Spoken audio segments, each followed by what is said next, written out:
First of all, I would like to welcome you all to this online workshop, deep diving session, as we call them, focusing today on what happened during the peer learning visit in Helsinki. It's great to see many of you, some familiar faces, some new ones as well. If you want to say a few words about yourselves, you can do so in the chat, because I don't think we'll have time to do a proper tour de table, unfortunately. We are together for more or less 1.5 hours. For the people joining now, please note that the meeting is being recorded as well. So you can have your camera if you wish, because it's nice to see your faces. But please mute your microphone if you are not speaking. Otherwise, we have some background noises. So today we will discuss the challenges faced in the process of reusing old premises for culture in a sustainable way. And you may wonder why this topic, because we have been discussing the experience from Helsinki in doing so last June, long time ago, before the summer, during the second peer learning visit of the Cultural Heritage in Action program. We were in Helsinki with a group of 18 participants from 12 cities and regions, and we focused on Capeli, which is a limited real estate company founded by the city of Helsinki to convert the former Nokia cable factory into a cultural and creative center. And we have here today some representatives of Capeli with us. So you will hear more about some of the lessons and takeaways from this visit in a moment, with a short presentation from our two experts, Niels Scheffler and Val Burchell, who were facilitating the exchanges in Helsinki. And they also worked hard on the peer learning visit report since then. Maybe just a few words for the newcomers about the Cultural Heritage in Action program. So it's a peer learning program for European cities and regions to learn from each other, to share knowledge, and build a large community of practitioners on cultural heritage. The program is financed by the European Union and focuses mostly on three topics: recovery and resilience through cultural heritage in a post-pandemic world, cultural heritage for local sustainable development, and governance and financing and the new rules for local and regional authorities. So until the end of this year, we are organizing a series of peer learning activities, some on-site and some online, to allow cities and regions to exchange best practices, positive experiences, but also their challenges, the challenges they are facing at local level. And after each visit, like the one we had in Helsinki, we organize one open follow-up online workshop to come back and discuss more in depth some transferability aspects or other challenges linked to the topic of the visit, with input from the group of participants who traveled, but also external people who can bring a different angle or different point of view from their own experience. So the idea of this workshop today is to be interactive. We need all participants to be active and take part in the discussion by bringing their own experience, their own challenges, solutions, or questions. And then the objective of today's session is therefore to come back to some of the lessons from the peer learning visit in Helsinki, but then look at specific challenges that European cities and regions are facing when it comes to sustainable models of reusing old premises for cultural uses. And we will discuss transferability aspects, starting from specific examples from three particular cities. So enough from me. I will leave the floor to Niels and Val, who will give you a short overview of what happened in Helsinki and what was at the core of our discussion. So everyone is on the same page before we dive into examples from three cities who were in Helsinki and have similar experiences to share. Niels and Val, floor is yours. Thanks, Cecile. Nice to see everybody and some very familiar faces. Niels, I think you were going to kick off with the feedback. Is that okay?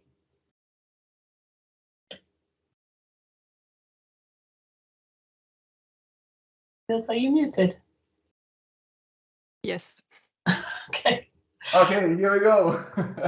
I was talking. Welcome also from my side and from Val. So we have now 5 minutes to have a short recap of our main findings and takeaways from our Helsinki visit.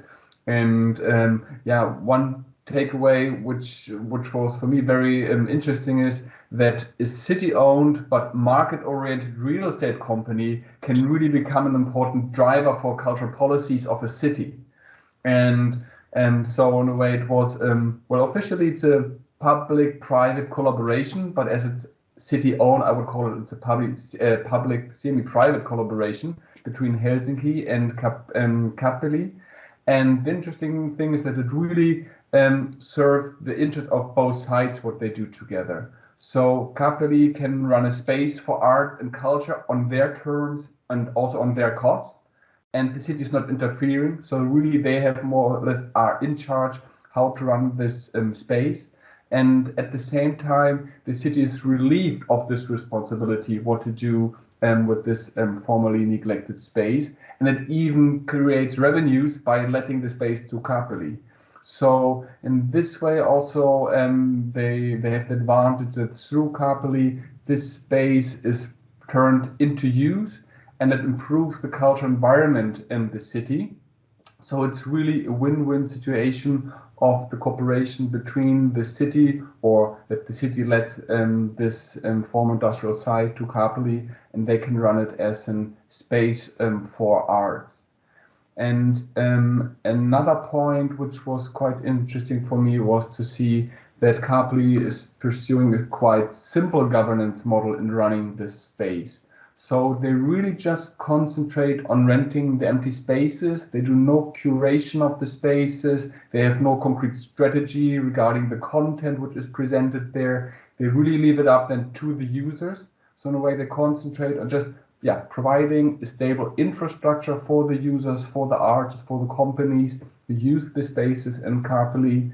And in a way, by this, they keep the use of the space completely open and flexible. So it's up to the users to decide how they want to use the space and also how they need to make up the space. So in case you would like to renovate them, it's up to the users, so they can do it on their own cost.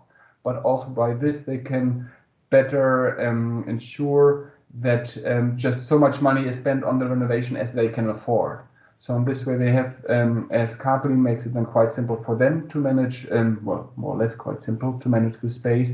They make it then also easier for the users to really adapt the space to their needs and also to their financial capabilities. So these were like two, interesting moments for me to experience during the site visits. And Val, which have been further takeaways from your side? Thanks, Nils. Yeah, so it's a slightly odd situation. Some people very familiar with the project and some not so much. But one of the stated purposes of the company is to develop properties for the long term and provide functional and inspiring spaces to meet the needs of artistic and cultural actors and creative industries. And as Nils says, they keep the cost low in terms of the fixed costs and personnel by providing just the empty spaces.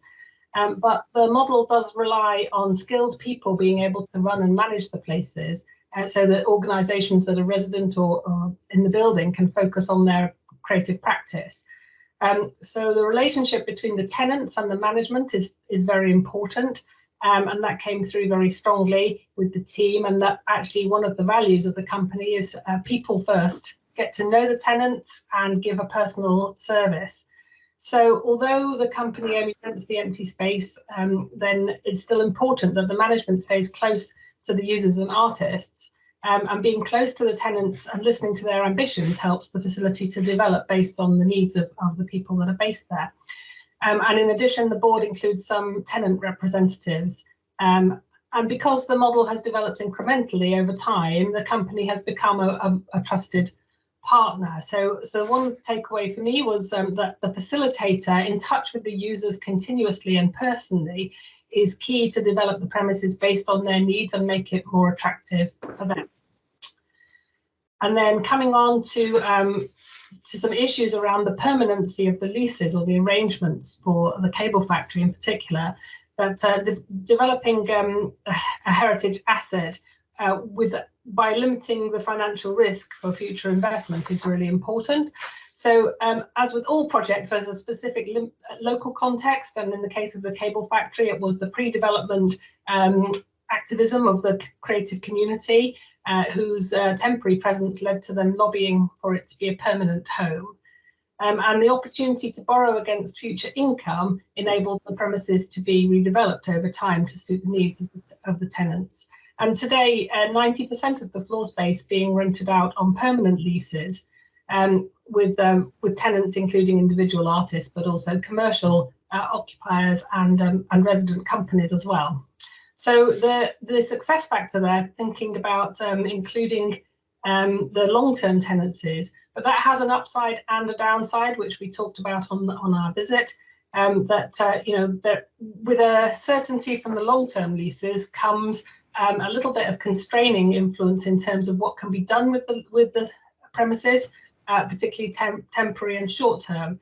So the final takeaway from the visit was that permanent tenants are important for that financial stability and the opportunity to be able to repay the loans that enable the development. But that limits the opportunity for temporary uses. So the need to think about how experimental and pop-up uses can be incorporated into the model. So that's it from me. I don't know if you need to add anything else, Nils, or should we revert back to Cecile? It was very in a nutshell. Yeah, the summary of Thank you both. Thank you both for the nice introduction to what happened back in June in Helsinki. I hope it's a bit clearer now for everybody. You have the overview now of the main takeaways from the visit, but also a better impression maybe of what we discussed from meeting colleagues there. So now we will go to the heart of this session with what we call the project clinic. And we will now hear from 3 other cities and regions who will be presenting examples from their own local context in line with what was discussed in Helsinki. So just before we start, some housekeeping rules for the clinic to go well. We will first have the 3 pitches in a row before the audience gets the chance to ask their questions. If you think of a question during the presentations, you can type it in the chat already and we will pick them right after. Also, remember to keep your microphones muted during the presentation. And you will see that each of the cities pitching their project is facing a challenge presented in a form of a question, which we will try to solve or at least provide some leads, some solution or tips to mitigate the challenge. And we have created a Miro board where you can post some ideas or suggestions to solve the presented challenge during the pitch. And I will share the link in the chat so you can already connect to the Miro. And try to type at the same time as we have the presentation. It's not necessarily easy, but on the Cecile, sorry to interrupt you, but Kai has his hand up, and I don't know. I saw. Sorry, Kai. Okay, I didn't know if you could see it. Sorry, Kai, please. Yes, I just wanted to thank Val and Niels for an excellent analysis. Thank you. That's nice. Thank you so much. Okay, I'll go back to the more practical. Sorry, it's a bit boring now. Just some rules for the Miro. You can use post-its on the Miro. You can type and move it to the different spaces. Just don't forget to add your name and your city at the top, and use the right color for the right box. And you have additional post-its on the side. Voilà, that's all I think. For the presenter.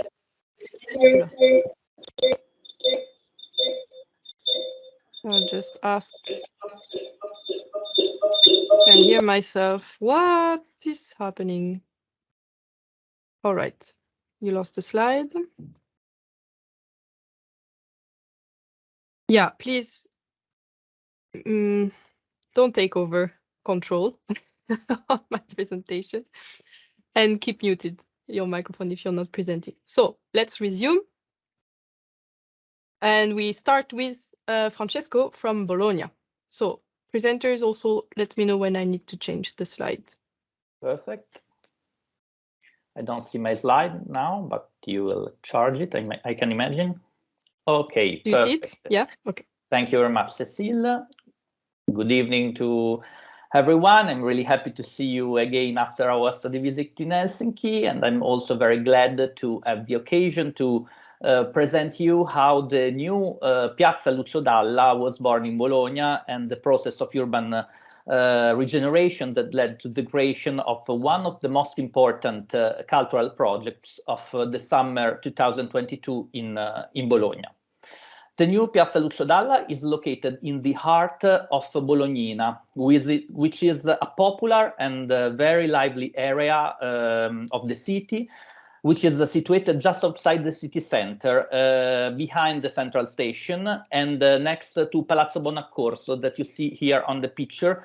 It's this modern palace inaugurated in 2008, which is the new headquarters of the Bologna City Council. But let us take a few steps back. So we turn the page, we turn the slide. And here we are in the past, because what today represents a real square open to the public, although covered by a roof, was built between 1953 and 1955 with the function of a canopy for direct cultivators within a large area used as a fruit and vegetable market, inaugurated by Mussolini in 1939 in connection with the rail station, the rail network. By mistake, the authorship of the work has over time been attributed to the famous engineer Pierluigi Nervi, who, on the contrary, bears no responsibility. As is attested by recent studies of the University of Bologna. Indeed, the canopy bears many similarities to the works of Nervi, as you can see by the picture, who Nervi graduated on the University of Bologna in 1913. However, the project must be attributed to the lesser known engineer Renato Bernardi, who certainly looked up to the genius of Nervi, who during the 50s was already a famous archistar. But nevertheless, has in a kind of urban legend, the identity of the structure became linked to the name of Nervi. For everyone in Bologna, this is the Tettoia Nervi, and it took studies and dossier to prove the contrary. In the middle of the 90s, this big fruit and vegetable market moved out of the town. So at that time, already the canopy was in a state of semi-abandonment and already used, for example, as a car park, turning into a lonely and unsafe place. And that's why at the beginning of the year 2000, having understood that it was not a work signed by Nervi, the administration began to think about demolishing it, as the work was not protected by the superintendency. Nevertheless, in the same period, Bologna started the first participatory path related to town planning. And within this participatory context, the citizens of Bolognina expressed their desire to save the canopy and to build up a new covered square. You can turn the slide. Yes, because Bolognina, you have to understand that it's not a place like any others. It's really an iconic neighborhood, perhaps the most famous suburb in Bologna. It's an iconic district of about 35,000 inhabitants, proletarian, with a strong communist past. And it's not a case if the year 1991 in Italy is remembered as the famous Svolta della Bolognina, that means the Bolognina turning point, when the secretary of the Communist National Party, here you see Achille Occhetto in the picture, choose the Bolognina as the symbolic place to present in Italy the transformation from the Communist Party to the Democratic Party of the left. Nowadays, Bolognina is a district full of contradiction, inhabited by a population fragile with many foreigners, but also frequented by hipsters with many underground urban style and inclusive places. And I think that it's in the meeting, in the encounter between these different planets, these different worlds, that the idea of saving the canopy was born. I turn at this, we can turn at the slide. Yes, but however, in the following years, the city faced many challenges. First of all, in 2012, the earthquake in Emilia-Romagna, in 2012, yeah, that changed all the priorities of public work, and the project was abandoned, only to be approved again in 2017, but then suspended because of a bankrupt, and then resumed again in 2019, but then we had the COVID. So here we are today with a construction site finally at the end, after so many years, and with the square to be handed over to the citizens. And this means a great opportunity, but also a great threat. The fear was that as soon as the construction site was closed, the canopy would become a shelter for homeless people, for example, or a place for drug dealing, or even worse in Bologna, a place for invaded by tags and graffiti. So the solution was that in the municipality, the mayor decided to build up a transversal working group coordinated by the director of culture, Giorgia Boldrini. And this is already a strong decision to put the culture in the center. It was a really big working group with the several sectors such as heritage, public works, security, mobility. The question for insiders like us are not simple. This is a building or is it a public space? I mean, the structure should be legally assigned to someone, as it is right to do with the building, or it is a public land. As you can understand, everything changed the role, changed the responsibilities. After much discussion, both technical and political, it was decided that it would have been totally a public square. But during the summer month, occupied by a large cultural event.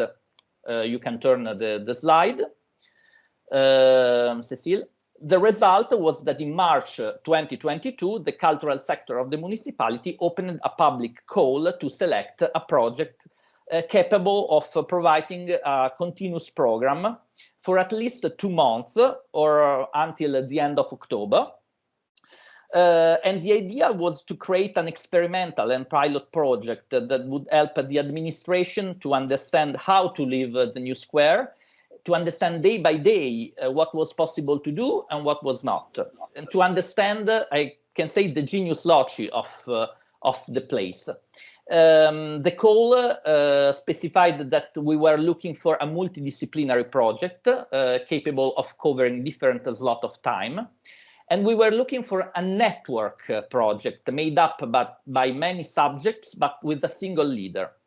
The winning project was the network called Di Mondi, which is an expression really interesting because in Bolognese dialect means a lot, but in Italian also means of different worlds, of different planets. So it was a perfect name for the multicultural vocation of Bolognina and its diverse social, economic, and cultural system.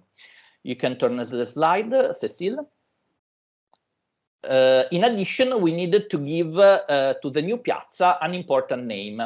At this point, the decision was to aim at celebrating the name of Lucio Dalla, which is basically one of the most famous Italian singer born in Bologna and dead 10 years ago.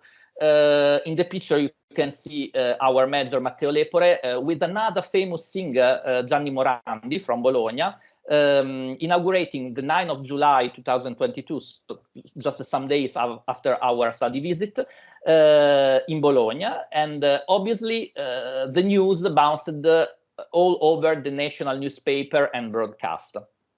We changed the slide. As you can imagine, in 5,882 square meters, you can do a lot of things, including concert, music, theater, dance, but also a lot of sport. Today, there is a skate park, a ski ring, a tennis court. We can turn the slide. So everything in Piazza Lucio Dalla is absolutely modular. And after one month, we realized that we were going in the right direction. I quote an article from the newspaper La Repubblica that say, those families in the evening under the nervy canopy, Bolognina like Berlin. And it's quite interesting because in a student-friendly city like Bologna, and particularly in a hipster area like Bolognina, the presence of the families and of the children is really emphasized. At the same time, it's interesting how in a urban storytelling in Italy, we always choose Berlin as point of reference. So you can change again the slide. And the challenge for the future of Piazza Lucio Dalla is wide open. On the one hand, the place can be used as a covered set or for outdoor events, even during the autumn and winter months. Nevertheless, a continuous daily presence, as in the summer month, will no longer be sustainable, even economically. We probably even don't want that, because the square must gradually learn to live autonomously, as all squares do. A fundamental role will certainly be attributed to the so-called neighborhood house, which is the structure that you see in the picture on the left, that will house soon many of the cultural associations that have set up the summer cultural program of Di Mondi. Now, unfortunately, I don't have the time to tell you about the neighborhood houses.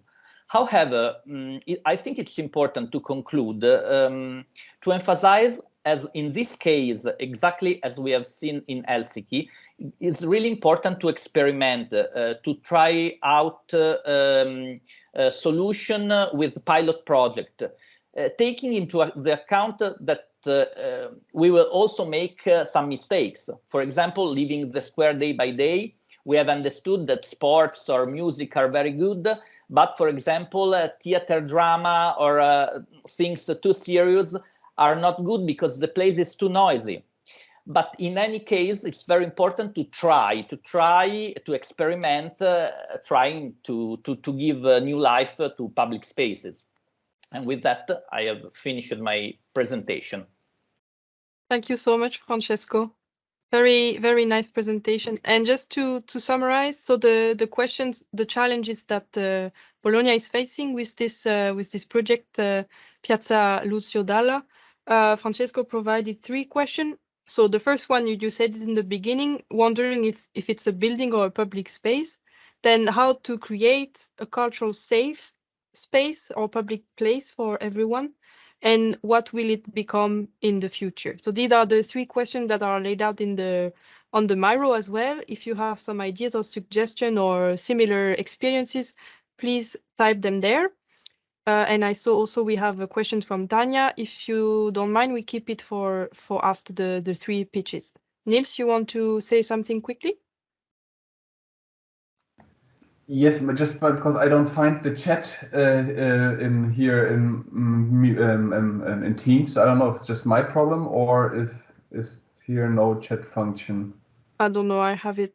I see the question from Tanya, for instance.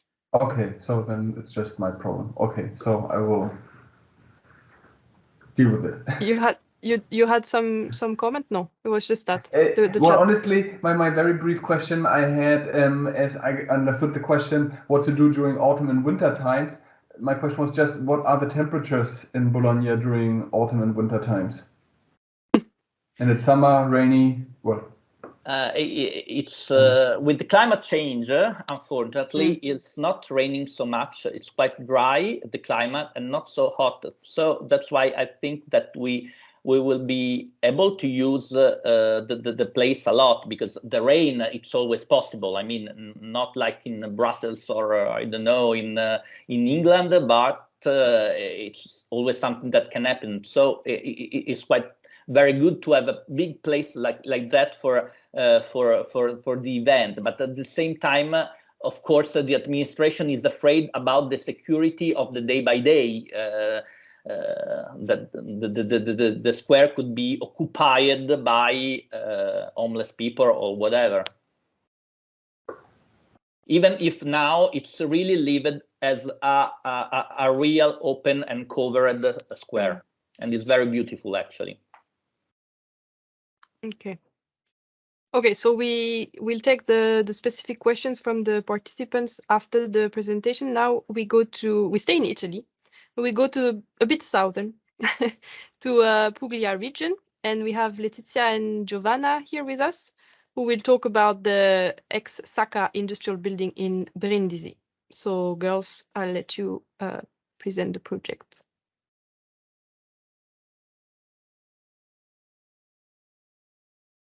Yes, thank you. Good afternoon to everyone. We are Giovanna and Letizia from Asset Agency of Puglia region, and we will present the ex-Saka industrial building in Brindisi, South Italy, in Puglia region. We work as officer at the Regional Strategic Agency for the Eco-Sustainable Development of the Territory. That is a technical strategic agency to support regional other office of public bodies on many themes like urban regeneration, mobility, public works, and European project. And for this presentation, we would like to get feedback on the management model of the Saka project. In detail, we will submit to you the following questions. How the public authority could manage this building after the realization? How can we involve, for example, the private sector? How can the project can be economically sustainable? The main challenge we are facing is to create a business model for future management of the site, aimed at the involvement of stakeholders to economically and socially sustain the business of the project. In detail, Puglia region is located in the southern part of Italy and has a population of more than 4 million of inhabitants. Brindisi is the capital of one of the 6 provinces of the Puglia region, and on 2020 we, as an asset, started to cooperate with the municipality of Brindisi, a public authority, in the project of this former industrial building in order to convert it in a cultural center, a kind of ecosystem with many functions. There are different actors involved in the project, and in detail, the Italian government that financed the project in 2018 by means of the extraordinary intervention program for urban redevelopment and safety of the suburbs of metropolitan city and provincial capital municipalities, the municipality of Brindisi, in detail the urban planning sector, which is the owner of the building and the beneficiary of the funds. And then we, as asset agency, that have the role of technical support of the municipality and designed the intervention. The aim of this project consists in regenerate a large urban area next to a public park, including some cultural activities related to wine and food sector. Okay, do you see the third slide, Brindisi Porto Futuro? You can see this third slide? Okay, Yes. perfect. I can manage. Yeah, yeah. Okay, perfect. Let me know when perfect. I need to change the slide on. Okay, probably I can do it. Okay. Okay, thank you. Saka project is one of the pilot projects of a big strategic plan, Brindisi Porto Futuro, and the plan define the vision and the strategy for Brindisi, underline 7 thematic axes, and in detail, environment, mobility and accessibility, research and technology, tourism, culture, creativity and sport, urban quality, city land pact, health and welfare. Among them, there is the cultural axis to which SACA project belongs. It is linked to the environmental theme because its location, and to welfare axis because of its future function. The strategic plan as drafted by Asset in comparison with the municipality of Brindisi, and we will discuss it within the citizen. Inside the 5 project, one of these pilot is the project in which these presentations are included. I turn the floor to my colleague Letizia, who is among the project designers. Thank you. Good afternoon. Thank you, Giovanna. This project, the SACA project, is part of a Cilarese Park project that involves different themes. In fact, we focus on industrial memory, on biodiversity protection, health and welfare, social inclusion, and economic regeneration. The intervention is composed by different kinds of works. First of all, we have to plan hydrogeological risk mitigation works that includes also bike paths to reach that area. The industrial building conversion, we are going to focus on one of 2 buildings that we converted. One is related to autistic disorder, so it is like a social and health center, and the other one is the Center for Agriculture and Food Culture of the Mediterranean area. That is the project we are going to talk about. There is also a thematic park that is already existent, educational gardens, and urban gardens. All these interventions are part of this thematic park and are one of the 5 pilot projects included in the strategic plan for Brindisi. The history of this building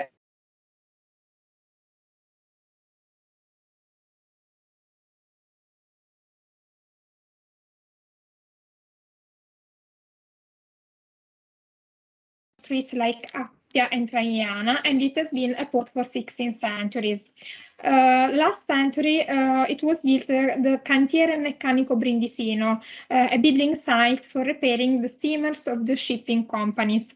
In 1934, this cantiere turned in SACA, Società Anonima Cantieri d'Aeroporto, that is an industrial site to repair and construct land and sea aircraft. And until 60s, it was one of the main industries in southern Italy.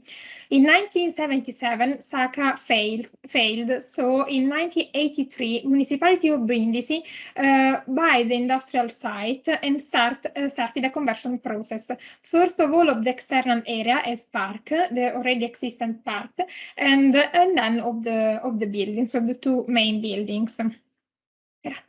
Asset designed the project of SACA building together with the municipality of Brindisi, in particular one of the 4 industrial buildings that are in the area. As you can see in that picture, since 80s it has been abandoned. The surface is of around 3,000 square meters and 17 hectares of park, of external area.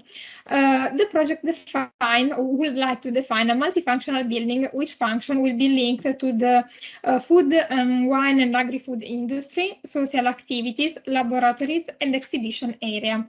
The project will restore the original shape of the building, considering the 3 main blocks, demolishing the red portion that you can see in the picture that was built later and that contrasts with the visibility of the building by the streets around the area. So it will be restored the original aspect of this industrial complex. In detail, the restoration will be from the structural point of view of the main building as open space useful for exhibition and laboratories related to food and wine. That is the main theme of the funds that are national funds that cover the expenses of this intervention, and it also includes an auditorium. The original shape of the space and of the structure will be preserved. The aim is to create an ecosystem for new relationships and support local and Mediterranean entrepreneurs. The main beneficiaries of the project will be citizenship from one side of the neighborhood around the thematic park and citizenship of Brindisi, and from the other side, entrepreneurs and social and cultural stakeholders for the valorization of the territory. When the construction will end, the theme park will become a cultural hub with the main themes like industrial memory, health, biodiversity, landscape, economic revival in the area. So the project aimed to establish a multifunctional center. Talking about timing and cost of this project, we have to say that the project started with government funding in 2018 for an extraordinary intervention program for urban development, and the project was done by ASSET between January and March of this year, or 2022. The authorization phase, including some of main public bodies like Basin Authority and Superintendence, I don't know, ended last August. And now the project is in the phase to be verified by an external authority before to start the public tender. That is a public tender including executive project and construction too. The construction work will be 1 year and a half, more or less, and the project will cost around 10 million euros in total, considering 7 million of work and 700,000 euros for design project. So we hope to start soon, but in this moment we are in the phase between 3 and 4. So thank you. Thank you, ladies, for the presentation. So I just recapped the questions that you laid out at the beginning of your presentation, so we are all on the same page. So you were asking in terms of management, how can the public authority manage the project, but at the same time involve the private sector, and how can it be economically sustainable on the long term? So these are the 3 questions that are in the Miro board. If you have already some thoughts, don't hesitate to type them on a post-it. And in the meantime, I'll pass the floor to Maria from Bucharest, who will talk about the Rebu, I don't know how to pronounce, you will say it better than me, Reburos in Berței 21, which is a neighborhood of Bucharest. Maria, floor is yours. Hello, I'm Maria from the Berței 21 project. I'm actually part of the Bucharest Creative District program. I will tell you a little bit about this project, which is quite similar but also quite different from the ones we've seen, in terms that this is a very bottom-up approach. So we, alongside 3 different other private cultural organizations, we initiated this process, trying somehow to convince basically the city hall to transform this site, which is in their property, into a creative cultural center. The first thing that I would mention is that it would probably become the biggest cultural center in Bucharest.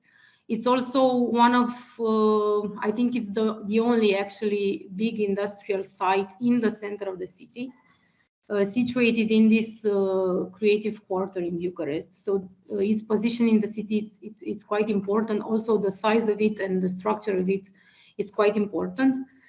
And then what we try to do is talk with the public administration and municipality in order to see what their objectives are. They seemed very happy with the idea of transforming this place into a creative hub, but what we're now focusing on, and we're sort of the biggest challenge would actually be to think of a sort of public-private partnership that would work, because it would be essential for the private sector to get involved in this project since its beginning somehow. So what our challenge, or what we would like to discuss, it's a sort of a co-governance model, but also a business model. What we realized also since we came back from Helsinki, it is that we focused, because we're like, our background is usually we're like architects, cultural managers. So we focused a lot on the content strategy and on the mix of function that this place could take, and less probably on a, let's say, a more of a business model and a strategy in the terms of the difference between long-term and short-term use of the space.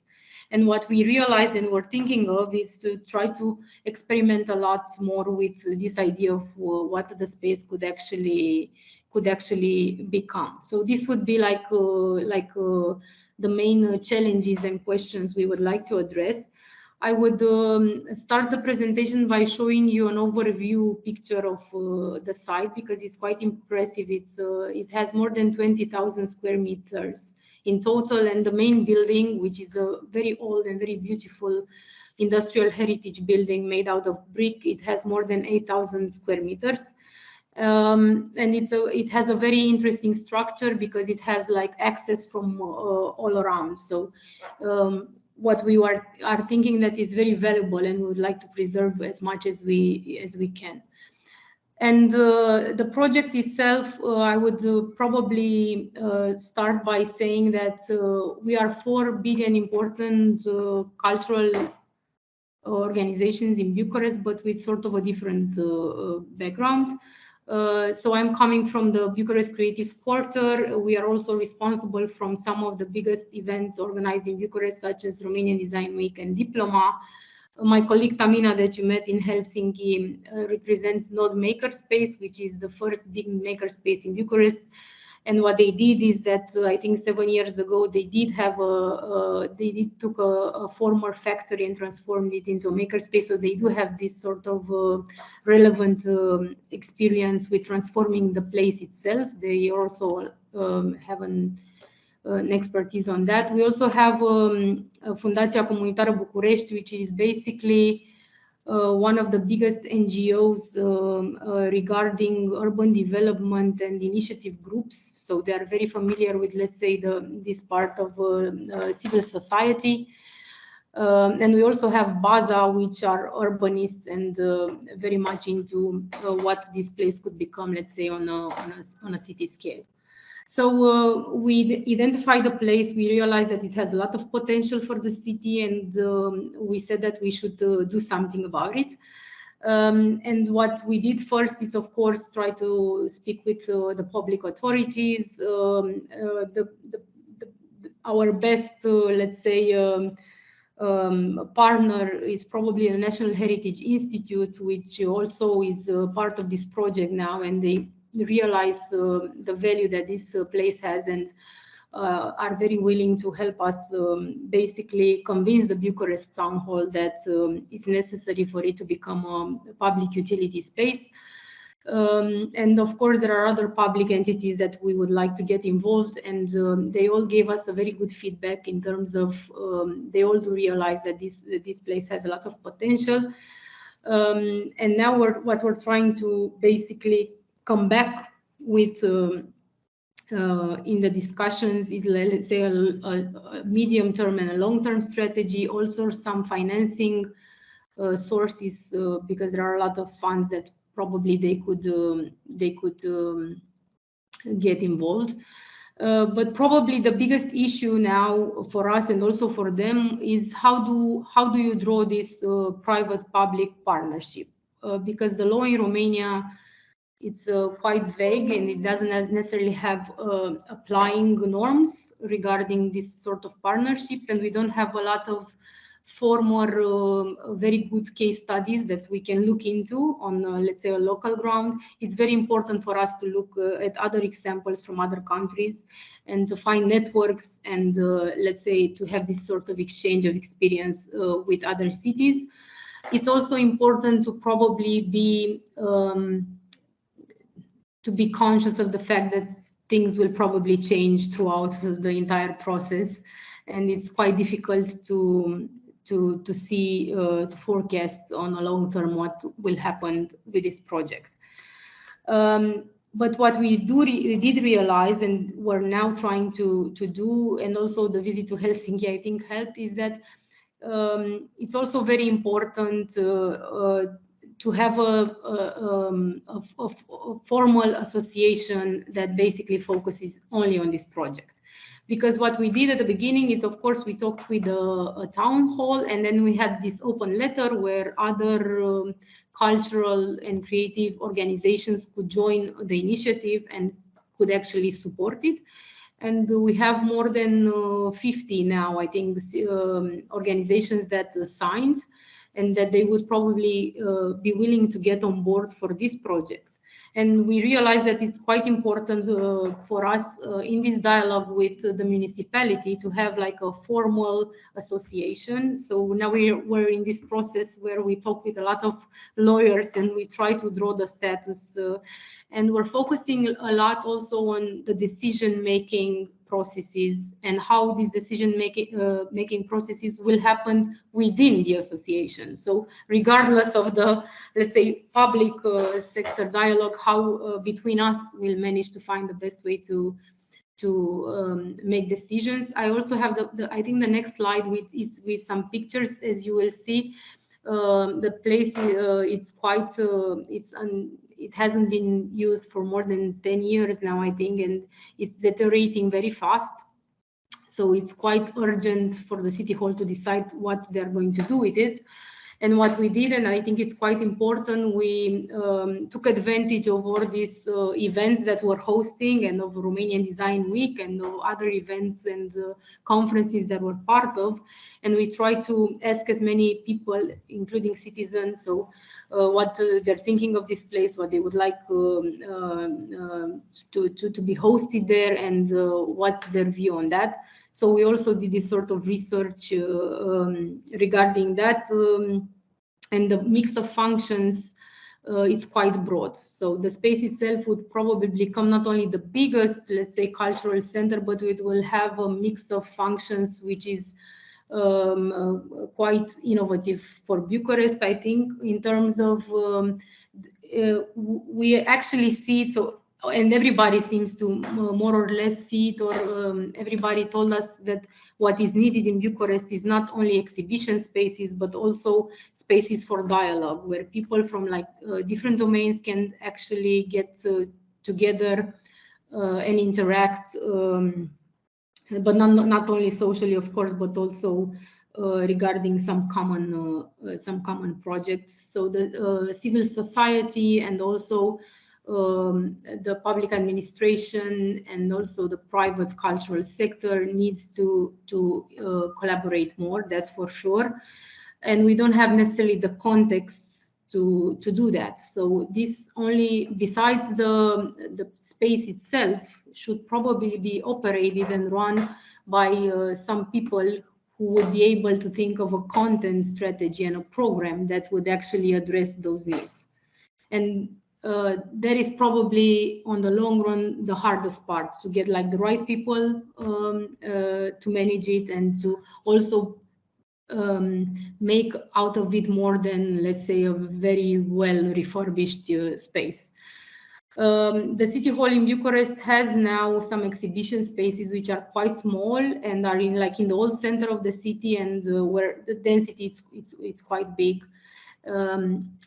And they don't necessarily manage those spaces, which are much easier to manage quite efficiently. So of course there would be a lot of need to get the private sector involved and excited about this project, because otherwise it might only become like another refurbishment, let's say, project. On the next slide, I went into details regarding what we did this year, because the project started at the beginning of the year, so it's quite new. Of course, there's been a lot of, let's say, lobby and designing and thinking of the mix of functions the place could have. Also looking into the legal framework, which is quite an issue on itself, and some financing opportunities that could arise. We're now looking specifically to some grants that we want to apply, because we realize that it's very important now at the beginning to focus on capacity building. It's very important to think of it also as a process, not only as a, let's say, on the building somehow.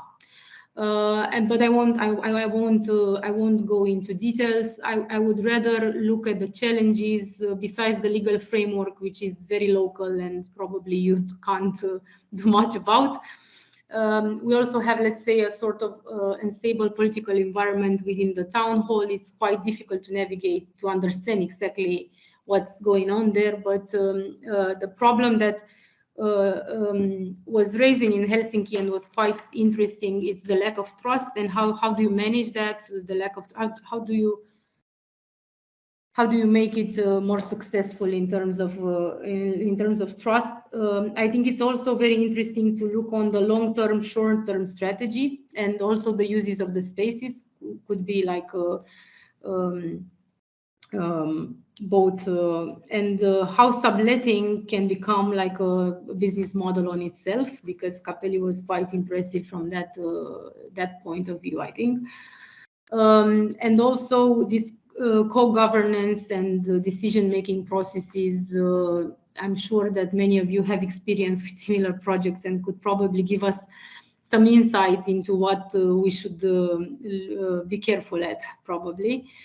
And different other networks of creative hubs and probably financing opportunities. If you have any suggestions or ideas, I'm sure me and my colleagues could really look into that. I think this is the last slide. I'm not sure if, but I think, yeah, somehow this would sum it up. I don't have anything else to add. Maybe if you do have questions. Yes, thank you, Maria. Yeah, indeed, we can take some questions. Oh, that's not the right. Sorry, it's not the right experts here. It's not Leah and Christina. It's Niels and Val. Sorry for that. Before we go to look a bit more into the Miro, and also to give you a bit the time to put your thought together and type your text if you have any tips. We have two questions in the chat for Francesco. I don't know if the questions for Letizia and Giovanna and for Maria, you can also type them or take the floor if you want to put your question directly. Niels first, and then should I read the questions for Francesco? Yeah, my first question is, you say you would like to collaborate with the private sector. So what is the reason? So the main reason is because you hope that they have some financial means that they can invest, or are there also other objectives why you would like to have the private sector in the project?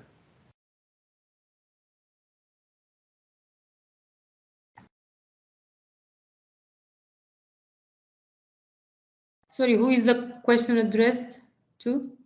To you. To me, okay. Yeah. Yeah, I think when I'm talking about the private sector, I'm mainly thinking of the independent sector, like independent cultural sector, which we are part of. And probably in order to operate it efficiently, it's needed to be a public-private partnership.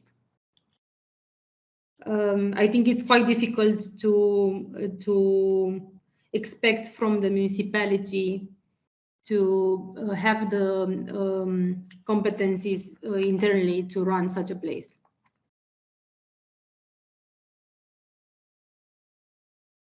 And as for the private sector, as in companies, we don't necessarily have a strategy regarding getting them on board. Of course, probably it could be a financial sort of relationship there, but we didn't thought of that because that would probably complicate things a lot, because the premises are owned by the city hall. So they should probably apply for grants in order to get some money or to budget it in order to renovate it. But then the operating it for the culture sector would become probably a challenge for them. So basically, that's where we hope this sort of association between different independent actors could chip in with their expertise somehow.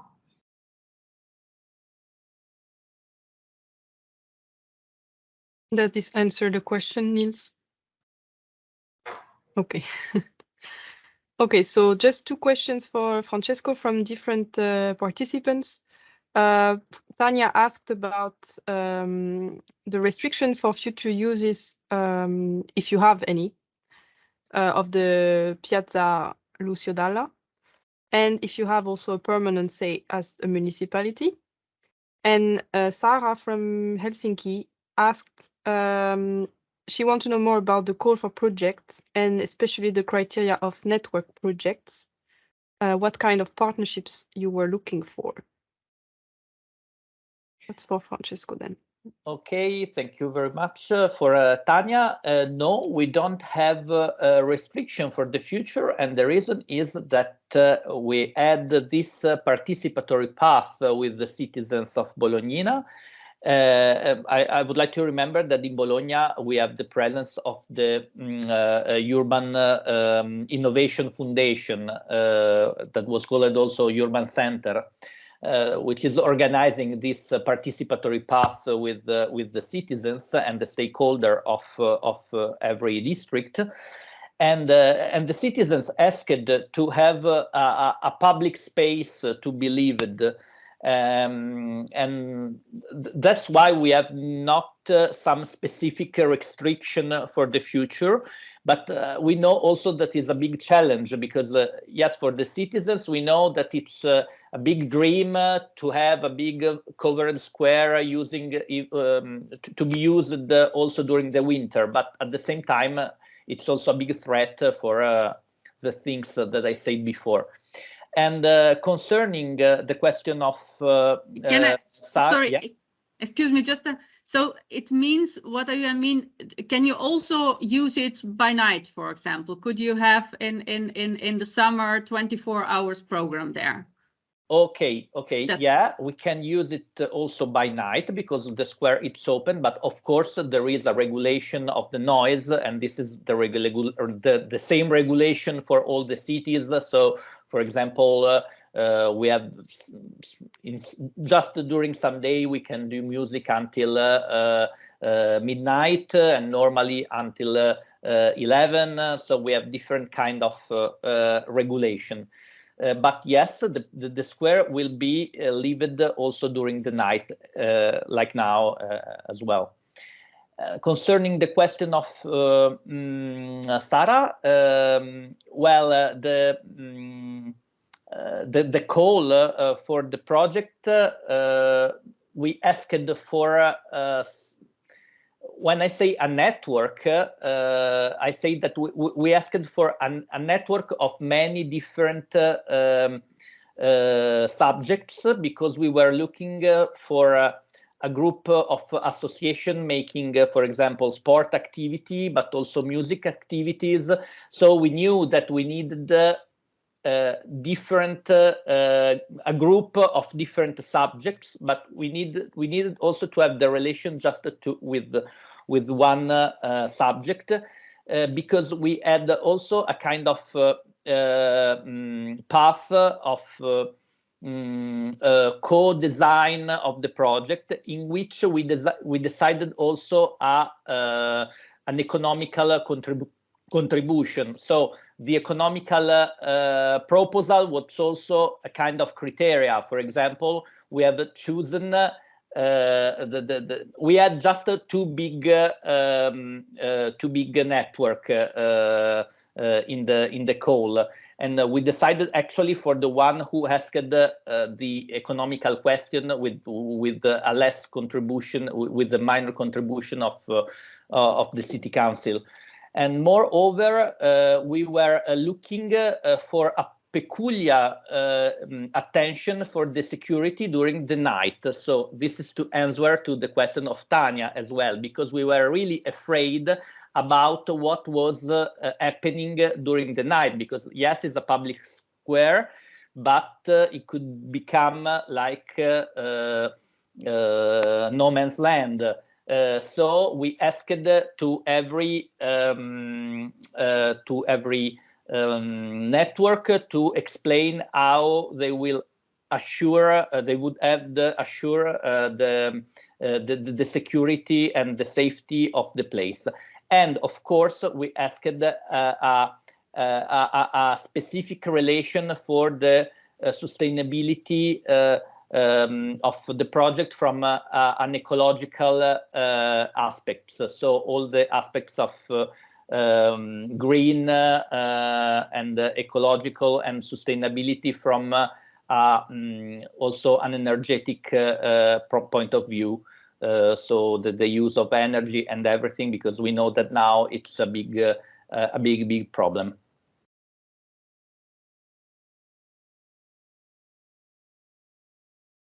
Niels, you want to add something to that, or? Otherwise, I can also pick up some of the comments in the Miro that were laid out for Francesco as well.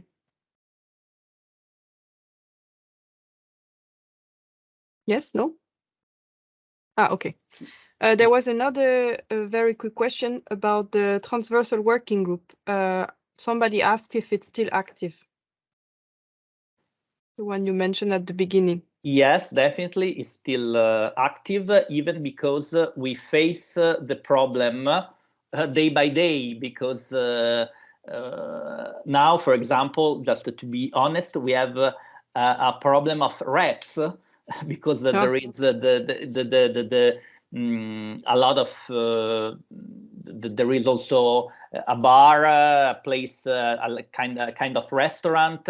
It's really there's a big life under the canopy. But of course, we face the problem. So it's not a big problem of reps, but we needed to resolve immediately. So to have a deratization, we say, immediate. So there is like a group coordinated by my director, but concerning the main aspects of the everyday life in a city. The cleaning, it's the most important things, actually. Yeah, so the working group is taking care of the daily problems, let's say. But on the security, there actually you answered. There is a question also in the Miro, or a comment asking if there are any permanent structures around the edge of the piazza. So you said there is restaurants and bars, so it gives also life and sort of security at night to make it becoming more safe, or not so? Well, the restaurants that are now on the square are not permanent. Okay, so are temporary. The question was about around the square then. Around the square, there are some restaurants, yeah, and also there is, there are some restaurants, but not so many. There will be, I think that one solution will be to have a big market during one day, so a big market of vegetable and local products. But then in the other day, we are trying to find out some other activities. Of course, speaking with all the stakeholders of the district. Even the restaurant, of course. There was two other comments in the Miro section that was focusing on Bologna. One suggestion for the creation of a safe public place or space. The inhabitants of the neighborhood can play a role also and make it then feel that it's their space. And then there was a comment, or more like an important thing to look at, who is deciding about planning and gives the permission if you organize between partners. Voilà, that were the two comments. I don't know, Francesco, you want to react on that? Otherwise, we can also.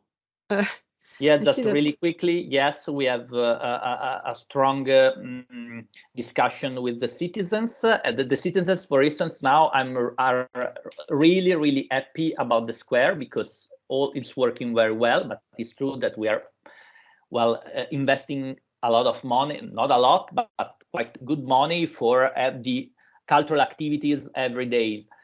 That's why the challenge will be in the future.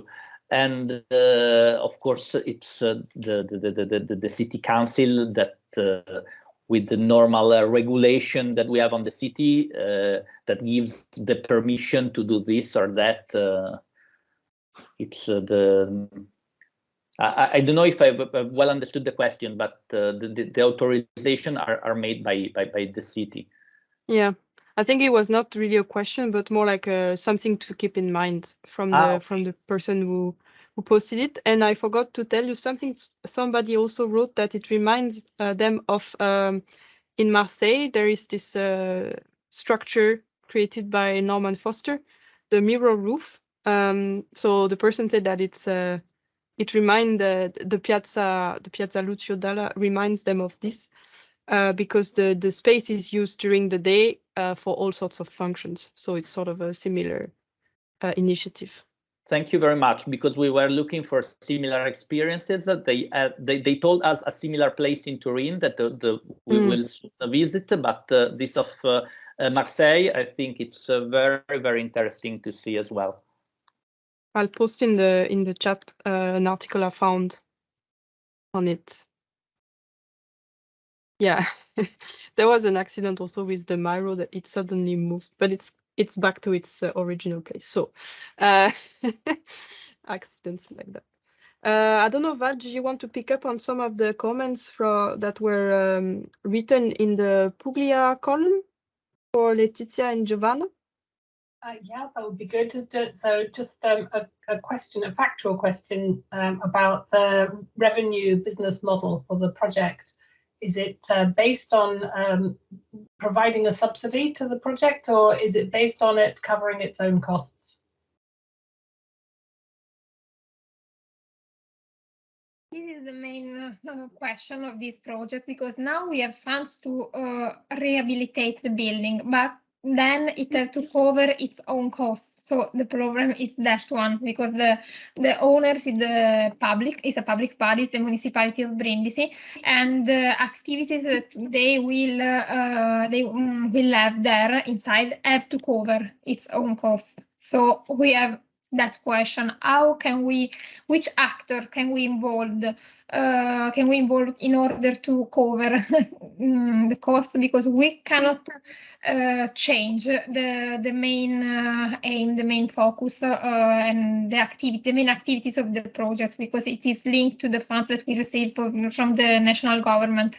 But we would like to understand and define who involved in order to help the municipality to manage and in a long time the building. Yeah, to take it alive. And to take. Okay. And the other question there about the potential involvement of innovative agricultural operators, so new technologies and so on, is that something you've looked at? Yeah. This is sorry.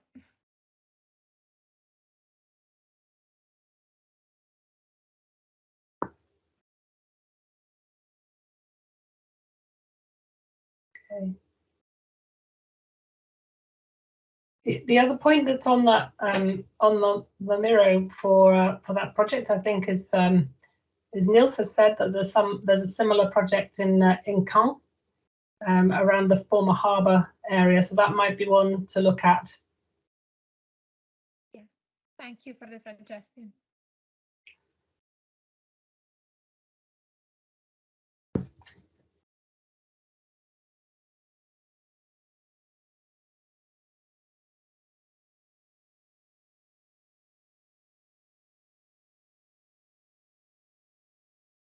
Okay, for the involvement of innovative startups in the field of alternative farming methods, for example, the hydroponics, could be a good opportunity, because near the project, the building, we are kind of garden with the social involvement of the citizen for didactic scope, but also for a citizen of the geographic area, Brindisi, but also the municipality near Brindisi, because our project is a big, huge park with a thematic function, but inside it could be an opportunity to involve startup in this sector because of gardens and many other activities inside and outside the building. Okay, yeah. And also food innovation. In the field of innovation, yes, could be another opportunity. Of innovation in food, sorry, Giovanna. Yes. This could be another important opportunity, and I know that the University of Salento, that is in Lecce, near Brindisi, many research projects on this theme, for example, of innovation in technologies, in hydroponics, food, and other projects, could be involved in this kind of activities. Yes. Thank you.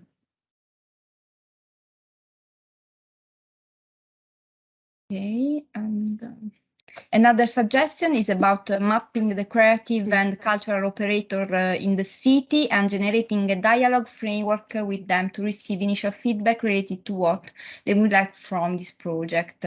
Yes, this is another strategic challenge, and in the strategic plan we do something like this, but we will continue in this direction? Yes, this is a participatory process that we are going to start for the strategic plan, because in this moment we have some guidelines, but we have to discuss it not only with the municipalities and public bodies, but also with the citizenship. And we are going to start next month on October.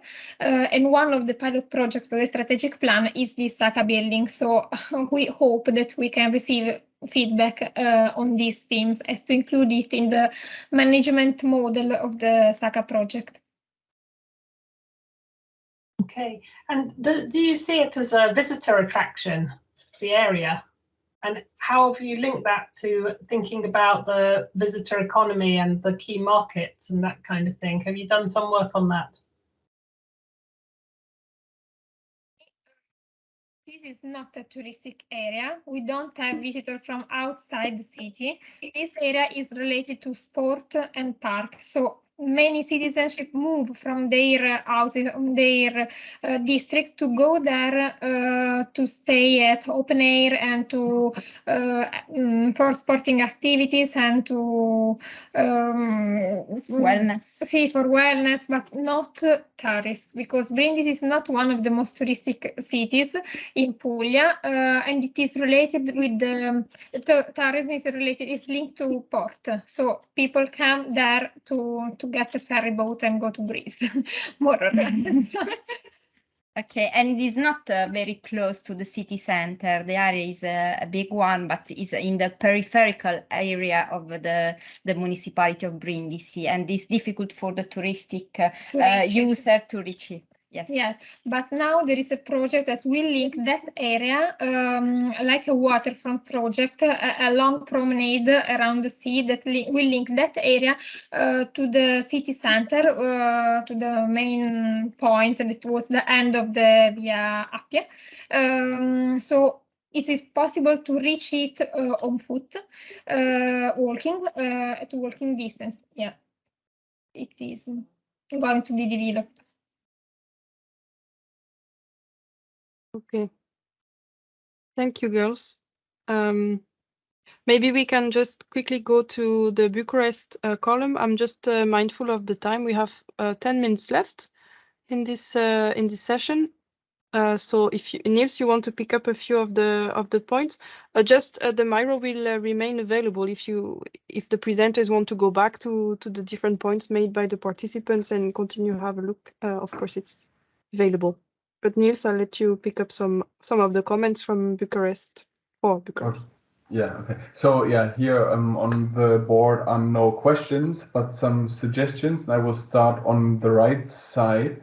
The first one is about, working together with the municipality. As you stressed, there's like mistrust or no trust towards the municipality and the administration, or that they have not the capacities to deal with such place.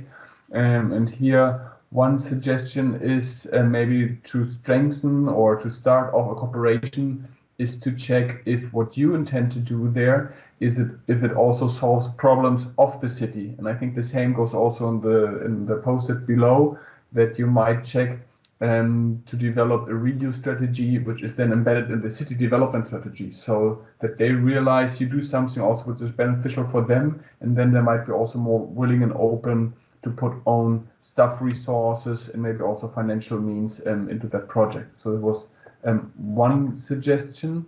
The other one was about your co-governance model. Like the first one, they say, having an association could be an interesting co-governance model, but in daily business, it might be not the most effective one. So you really have to take care how you can effectively take decisions.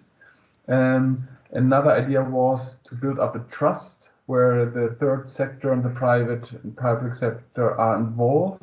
So maybe this person can also, who wrote this, can explain this a bit further, how such trusts work.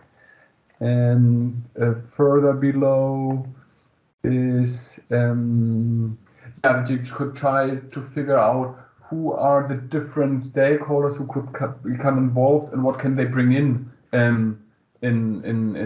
this governance model.